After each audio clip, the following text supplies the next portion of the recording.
Okay guys, so welcome back to our next part of our knee pain series. And this part is sticking to the theme of looking at the hip and understanding its correlation to supporting the knee. So you could have many reasons why you could be experiencing knee pain. Quite often it's not just one. So I've talked about things in the past, saying it could be the fact that you're doing too much, you might not be recovering enough, but the mindset I want to get everyone out of is the fact that you won't just need one thing to cure it. We're going to address the movement side of things, but always look at things as holistically as you can. Address your nutrition, address your recovery, and make sure you're giving yourself essentially time to rest. So the objective of today is to show you 4 exercises where we can look at the hips in some different angles and planes of motion. So very often with rehab programs, people tend to think about just working in sort of more of a linear, sort of just forward and back. But when we look at how the body works, especially in sort of dynamic tasks and sports, you're going to be challenged in multiple planes. So if your hips can learn to work in multiple planes, we know your knees are going to get more support. So we're going to work on 4 exercises, and they're going to be looking at isolating your hips a little bit side to side, a little bit of rotational stuff. Then we go on to some bigger base movements where your hip can work in conjunction with your knee to give you more strength. So I really hope you enjoyed today's exercises, guys, and as always, give us some feedback and let us know how you're getting on. Right, so first exercise then, I'm going to look at your hips in this frontal plane. It's a very posh way of basically saying side to side. So if I can give you guys the ability to move your hips in this sort of sideways fashion, I know I can start to create more load and more strength into the lateral part of your hips. And very often we do see people who come to us who have got knee pain or back pain. They tend to be quite weak in this part of their body. So what I get you to do is have a nice split stance.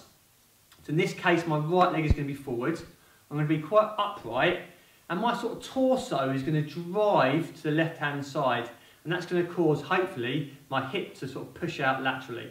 So I'm upright here, I side bend over, and you can see as I start to side bend, my hip starts to push out to the side. Again, as I always say in this video, just keep relaxed, move how you want to, and just listen to your body, and hopefully what you'll start to feel is a little bit of a lateral load, just on the side of this hip. And what I want to go for is probably 8, maybe 10 reps.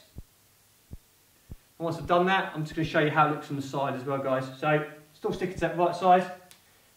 My torso is like a driver. That's going to the left. I'm just kicking out my hip now just towards the camera. Simple as that. Okay, and next one we're going to be looking at how your hips rotate. Right, so next part we're going to look at that sort of rotational movement within the hips.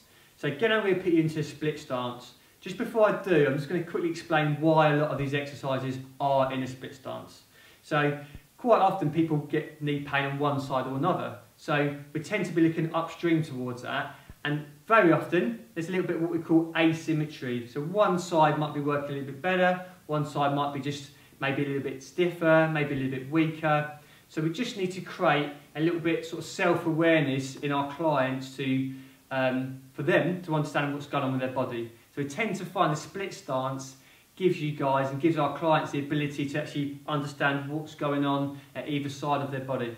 Because as I said, if you are experiencing pain, not all the time, but sometimes we do tend to see some asymmetry. Okay, so we're back to split stance. I'm focused on this right side again. As I mentioned earlier, I'm looking at rotation. My torso is going to kind of drive the rotation, so I'm literally just going to twist just to the side here. So you can see quite a lot of rotation coming from up here, but that is starting to have effect on my hip. I'm starting to sort of wind the hip up. And we look at kind of how that hip would work when we're sort of running or even walking. It is needed to rotate. So this is starting to create that sort of movement that I might need when I'm running.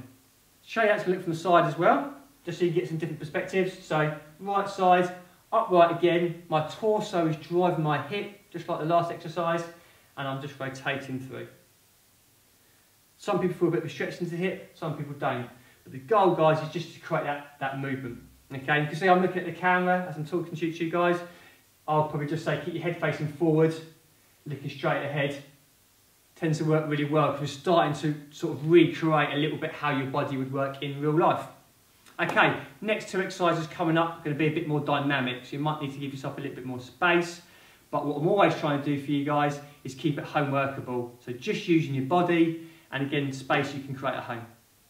So next then, as I mentioned earlier, it's a bit more dynamic. So I'm actually going to be stepping to the side to create this load into my hips. There's a few things going on here. It's not just the lateral part of my hip working, I'm also going to be working that posterior part of the hip, which feeds very well back into a video that I made just before this, which is all about having that flexion and extension. If you haven't watched that, guys, I'd pause now, go back and watch my previous video before doing this exercise. So that's what it's going to look like. I'm literally just going to be feet together. I'm just going to step to the side. It's a nice easy step. And as I step, what I'm going to get to do is I'm going to fold forward and start to flex my hips.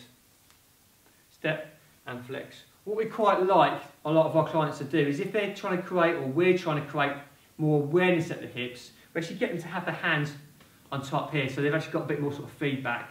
So as I step to the side, I'm using my sort of hands to give me a bit more awareness, driving my bum back, so I'm loading up this sort of left side here, and back to centre. Stepping to the side, loading up this left leg, and back to centre. Also show you how that looks from the side. So again, I'm stepping onto this left leg, and I'm starting to flex forward. So I'm stepping, and I'm starting to flex forward, and you can see I'm getting this load all down the sort of posterior part and the lateral part of my hip. 8 to 10, each leg is more than enough. If you feel strong, you've got some options. You can start to develop the reps, you start to give yourself more sets, or you can just develop the speed as well, guys. Next then, we're going to look at more dynamic movement for that rotational part of the hips. Okay, so fourth part, we're looking at that rotational part of the hips that we talked about earlier, and I'm making it more dynamic. So I'm going to be loading up different parts of the hips, so that more posterior part, and I'm getting your knees involved as well, guys. So what it's going to look like is feet sort of in line with your hips. My left foot is going to step round. As that happens, you can see I'm creating a bit of a twist into that right part of my hip, or both hips are twisting really. That's how my kind of sort of loaded position, created a bit of rotation. I've used the rotation from the earlier exercise. Now then, I'm going to step round rotationally. So I'm going to step into this corner, and as I do that, I'm flexing forward again. So we've already worked pretty hard on that kind of flexion in previous videos. I've also talked about it in the exercise previous to this one as well. So there, step round and load through. And as I'm stepping round, I'm putting a lot of my weight onto that left leg. So it's twist, twist, come down. As I always say, keep relaxed. Don't try and be too rigid and think you've got to place your foot in this exact position. Just start to create that movement in that rotational plane. That's what's going to give you the benefit. That variety of movement, loading your hips up in a different plane of motion, we've seen some really good results with this throughout the years. I'll just show you how it looks from the side as well. So, again, I'm twisting my right hip and my left hip as I'm stepping across the body. My left foot now steps into the corner. As I do that, I'm just starting to flex forward, and I'll step around again. Bit of a twist, and go around. Just how I've been saying with all the exercises so far. Start off controlled, just 8 to 10 is more than enough, but of course you've got the options. You can increase your reps, you could do a couple more sets, you can increase the range of motion, or you could just increase the speed. So plenty of options there, guys, to start to strengthen your hips, strengthen your knees, and basically keep yourself as strong and as healthy as possible. Okay, really hope you enjoyed these exercises today. Give us some feedback, as always, let us know how you're getting on, and let us know if there's anything else you want us to do. Anything to do with movement, rehabilitation, this is what we specialise in, guys. So if there's anything you want, let us know, and we will make some videos for you.